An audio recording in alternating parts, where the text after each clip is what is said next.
بس بسم الله ما شاء الله معاكم فلوس وبتتفسحوا في مطروح. يا لهوي ما تشتكوش بقى. سلمك الشق. ايه يا حبيبي؟ لا والله صحيح. انا وعدت كل المصريين ان مش هخلي ولا فقير في مصر. هتوحشنا. انا هموت كل الفقراء اللي في مصر. يا لهوي وتحيا مصر. هتوحشوني.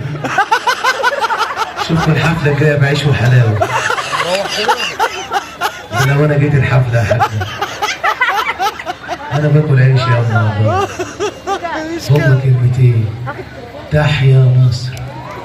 تحيا مصر. مع تحياتي ياسر جلال.